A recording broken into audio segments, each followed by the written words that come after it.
Welcome to the How to Do a Virtual Lactation Consult video number 2. We're talking about preparing for the consult.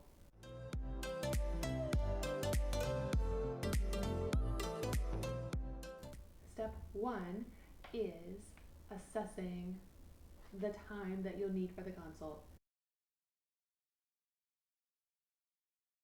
For about a 90-minute consult, you really need about 3 hours of work time.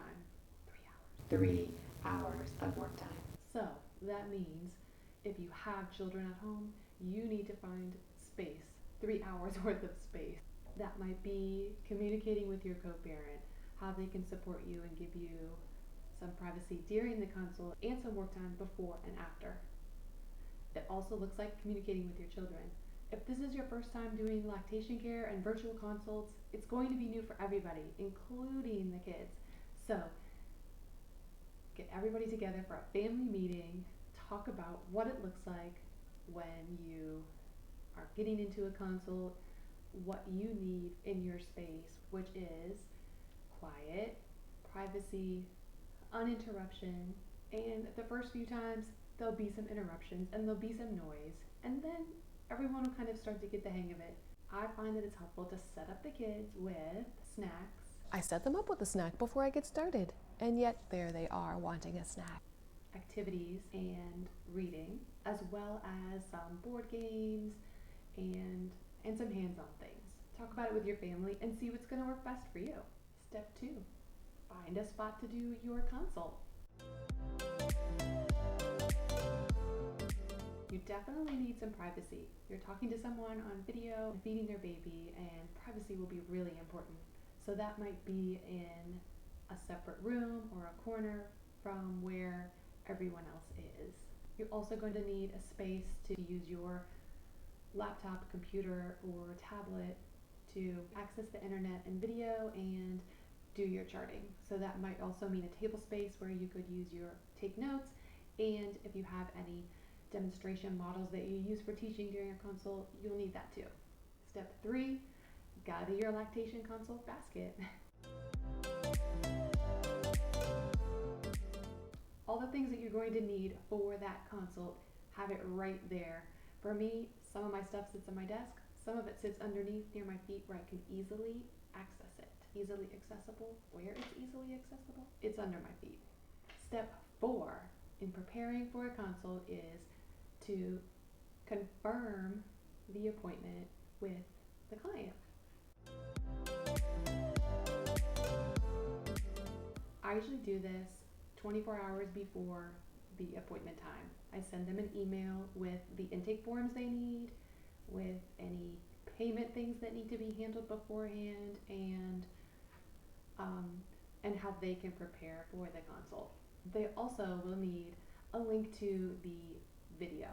If you're using a virtual healthcare app on your tablet, then you would send a link from there. If you're using Zoom, you would send a link from there. That all goes in an email about 24 hours before our appointment time. Step 5 is a couple of things.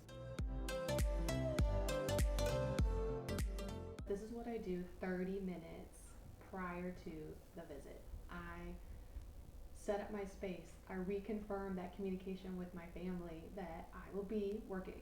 These are my office hours.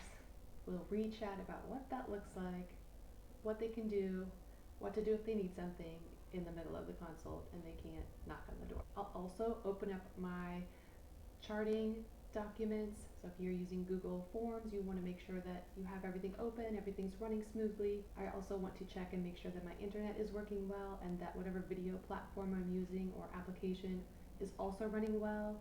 You may need to check for updates on that application. You just want to have everything ready to go so that the video doesn't start with you feeling stressed. Step 6, review the intake forms. Review. You want to make sure you do this before your consult. Getting a good look at the history can give you a really great picture for what your client needs. It's really important to listen to all the information they give you, but it's a good idea to get prepared, and it'll also save you time up front. If you know that they're having nipple pain, if you know they have a history of eczema, if you know they have a history of sensory processing, it can help you start to frame what kind of support they may need. Then during your consult, when you're really getting personal and you're asking more questions and diving deeper into their concerns, you can put it all together. And the last step, step 7, is getting myself ready. For me, that means getting a snack and some water and sitting down about 5 minutes before the consult and just taking a minute to get ready to be present and talk to my client, to show up for them. Okay guys, I hope that you found this video helpful. Starting a new lactation business can be really stressful, and especially if you're homeschooling, even if your kids are at school but your consult's in the evening and you still have to balance family and your professional life. Please hit that subscribe button. There's so many great things coming and I don't want you to miss it. Thanks for showing up, guys. I'll see you in the next video.